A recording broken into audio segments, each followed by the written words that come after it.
Hello बच्चों, मैं मुकुल मोहन और आज फिर से जो है रविवार की शाम में आपका बहुत बहुत स्वागत है। तो आज के इस एपिसोड नंबर 11 में फिर से मुंशी प्रेमचंद जी द्वारा लिखित कहानी है ईदगाह। तो बड़ी ही प्यारी कहानी है, इसको सुनिएगा। रमज़ान के पूरे 30 रोज़ों के बाद आज ईद आई है। कितना मनोहर, कितना सुहावना प्रभात है। वृक्षों पर कुछ अजीब हरियाली है, खेतों में कुछ अजीब रौनक है, आसमान पर कुछ लालिमा है। आज का सूर्य देखो कितना प्यारा, कितना शीतल है, मानो सारे संसार को ईद की बधाई दे रहा है। गांव में कितनी हलचल है, ईदगाह जाने की तैयारियां हो रही हैं। किसी के कुर्ते में बटन नहीं है, पड़ोस के घर से सुई धागा लेने दौड़ा जा रहा है। किसी के जूते कड़े हो गए हैं, उनमें तेल डालने के लिए तेली के घर भागा जाता है। जल्दी जल्दी बैलों को दाना पानी दे दें, ईदगाह से लौटते लौटते दोपहर हो जाएगी। 3 कोस का पैदल रास्ता, फिर सैकड़ों आदमियों का मिलना भेंटना, दोपहर से पहले लौटना नामुमकिन है। लेकिन ईदगाह जाने की खुशी उनके हिस्से की चीज़ है। रोज़ ईद का नाम रटते थे, आज वह आ गई। अब जल्दी पड़ी है कि लोग ईदगाह क्यों नहीं चलते। उनकी अपनी जेबों में तो कुबेर का खजाना भरा हुआ है। बार बार जेब से अपना खजाना निकाल कर गिनते हैं और खुश होकर खजाना फिर रख लेते हैं।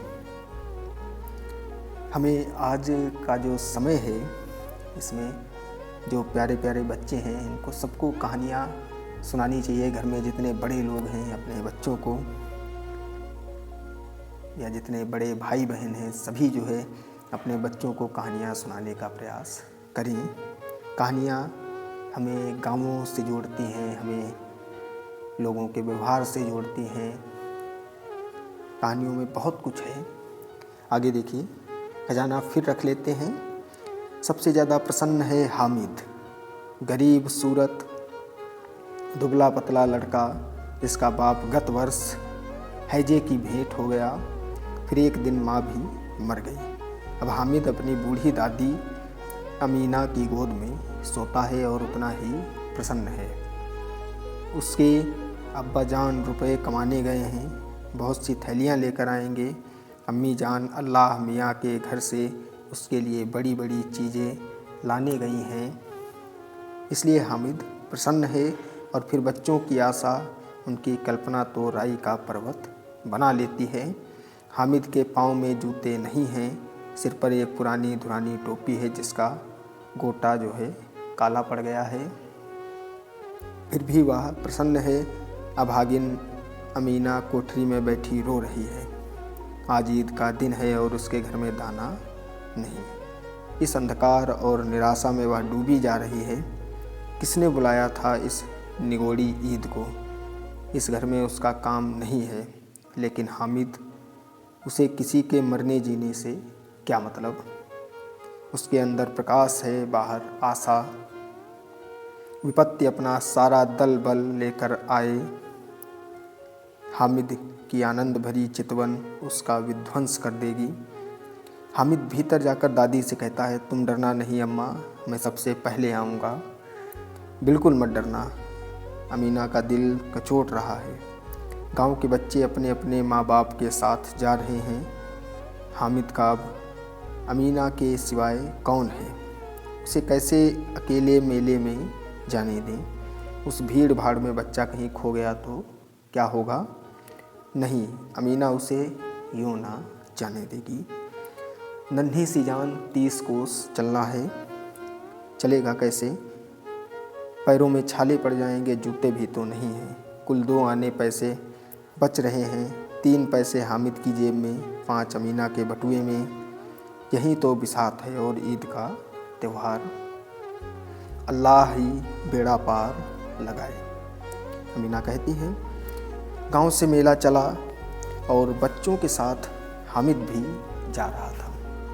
कभी सबके सब दौड़कर आगे निकल जाते, फिर किसी पेड़ के नीचे खड़े होकर साथ वालों का इंतज़ार करते। हामिद के पैरों में तो जैसे पर लग गए हैं। बड़ी बड़ी इमारतें आने लगीं। यह अदालत है, यह कॉलेज है, यह क्लब घर है। इतने बड़े कॉलेज में कितने लड़के पढ़ते होंगे। सब लड़के नहीं हैं जी, बड़े बड़े आदमी हैं। सच, उनकी बड़ी बड़ी मूछें हैं। हामिद के मदरसे में 2-3 बड़े बड़े लड़के हैं, बिल्कुल 3 कौड़ी के। रोज़ मार खाते हैं। काम से जी चुराने वाले इस जगह भी उसी तरह के लोग होंगे क्या? क्लब घर में जादू होता है, सुना है। यहाँ मुर्दे की खोपड़ियाँ दौड़ती हैं और बड़े बड़े तमाशे होते हैं, पर किसी को अंदर नहीं जाने देते। सहसा ईदगाह नजर आई। ऊपर इमली के घने वृक्षों की छाया है, नीचे पक्का फर्श है, उस पर जाजिम बिछी हुई है।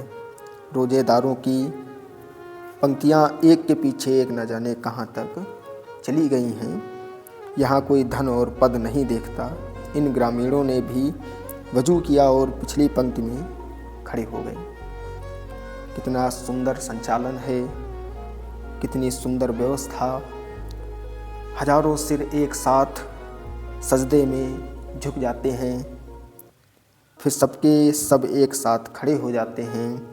मानो भ्रातृत्व का एक सूत्र इन समस्त आत्माओं को एक लड़ी में पिरोए हुए है। नमाज खत्म हो गई।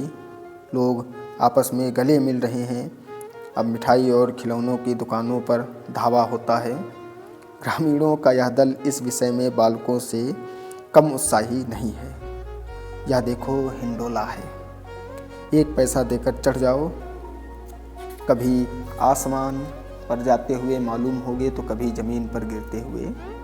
यह चरखी है, लकड़ी के हाथी, घोड़े और ऊँट छड़ों से लटके हुए हैं। 1 पैसा देकर बैठ जाओ और 25 चक्करों का मजा लो। महमूद, मोहसिन, नूरे और सम्मी इन घोड़ों और ऊँटों पर बैठते हैं। हामिद दूर खड़ा है। 3 पैसे ही तो उसके पास हैं। अपने कोष का 1/3 जरा सा चक्कर खाने के लिए नहीं दे सकता। सब चरखियों से उतरते हैं। अब खिलौने लेंगे।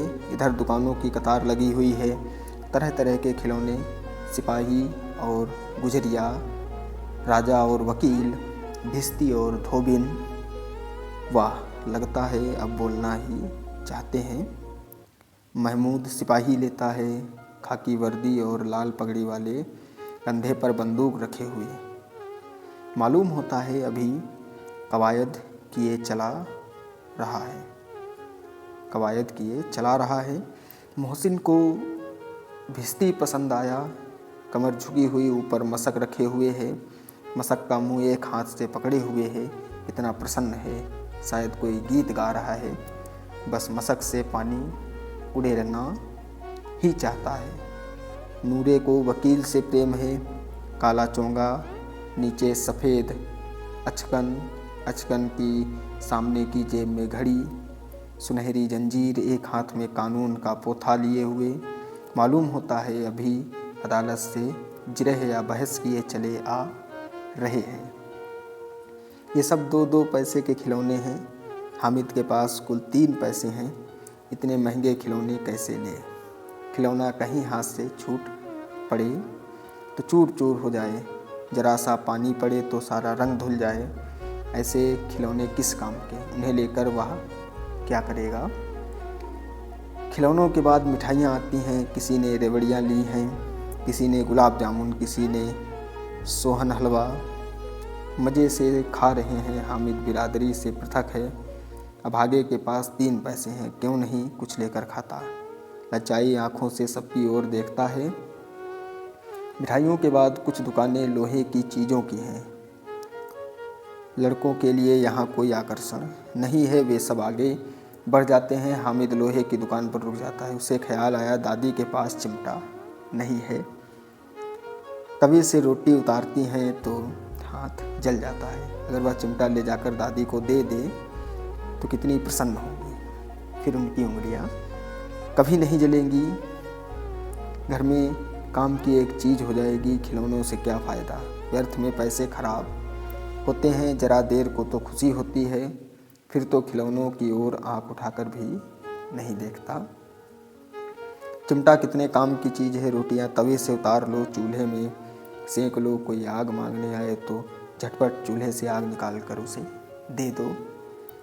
अम्मा बेचारी को कहाँ फुर्सत है कि बाजार जाए, और इतने पैसे ही कहाँ मिलते हैं, रोज़ हाथ जला लेती है। चिमटा देखकर मेरे हाथ से लेंगी और कहेंगी मेरा बच्चा अम्मा के लिए चिमटा लाया है, कितना अच्छा लड़का है।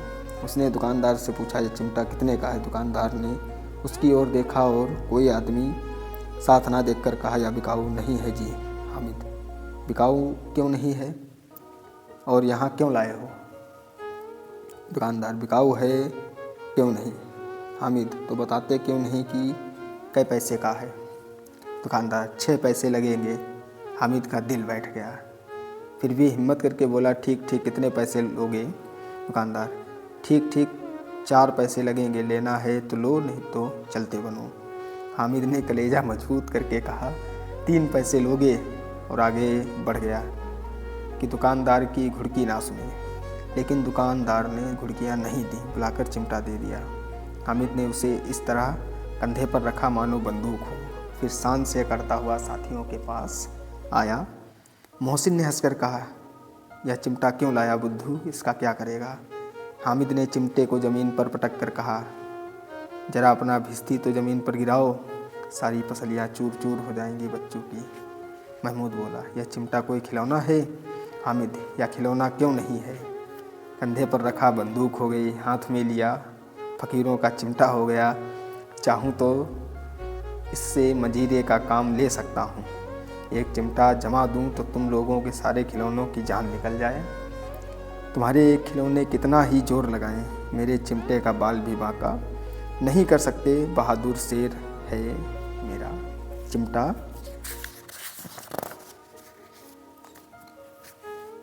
सम्मी ने खंजीरी ली थी, प्रभावित होकर बोला मेरी खंजीरी से बदलोगे? 2 आने की है। हामिद ने खंजीरी की ओर उपेक्षा से देखा। चिमटे ने सभी को मोहित कर दिया, लेकिन अब पैसे किसके पास धरे हैं? फिर मेले से दूर निकल कर आए। धूप तेज हो रही है, घर पहुंचने की जल्दी है। बड़ों से जिद करें तो भी चिमटा नहीं मिल सकता। हामिद है बड़ा चालाक, सच ही तो है, खिलौनों का क्या भरोसा, टूट फूट जाएंगे। हामिद का चिमटा तो बना रहेगा बरसों। मोहसिन ने कहा जरा अपना चिमटा दो, हम भी देखें। तो हमारा भिस्ती लेकर देखो। महमूद और नूरे ने भी अपने अपने खिलौने पेश किए। हामिद को इन शर्तों को मानने में कोई आपत्ति ना थी। चिमटा बारी बारी से सबके हाथ में गया और उनके खिलौने बारी बारी से हामिद के हाथ में आए। कितने खूबसूरत खिलौने थे। 2 बजे सारे गांव में हलचल मच गई। मेले वाले लौट आए।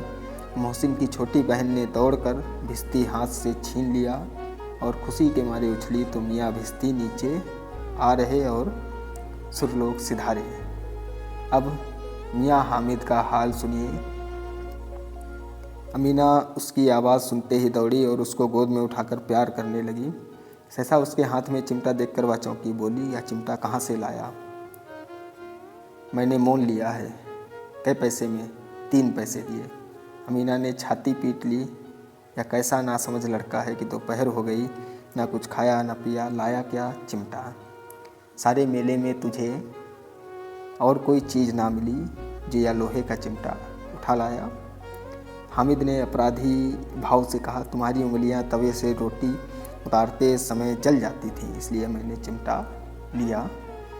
बुढ़िया का क्रोध तुरंत स्नेह में बदल गया। बच्चे में कितना त्याग, कितना सद्भाव और कितना विवेक है। दूसरों को खिलौने और मिठाई खाते देखकर इसका मन कितना ललचाया होगा, इतना जब्त हुआ कैसे? वहाँ भी इसे अपनी बुढ़िया दादी की याद बनी रही। अमीना का मन गदगद हो उठा। और अब एक विचित्र बात हुई। हामिद ने इस चिमटे से भी विचित्र। बच्चे हामिद ने बूढ़े हामिद का पार्ट खेला। बुढ़िया अमीना बालिका बन गई, वह रोने लगी। दामन फैलाकर हामिद को दुआएं देती जाती थी और आंसू की बड़ी बड़ी बूंदें गिराती जाती थी। हामिद इसका रहस्य क्या समझता। तो ये कहानी थी ईदगाह, मुंशी प्रेमचंद जी द्वारा लिखित है। तो बड़ी ही खूबसूरती से उन्होंने इस कहानी को पेश किया, बताया।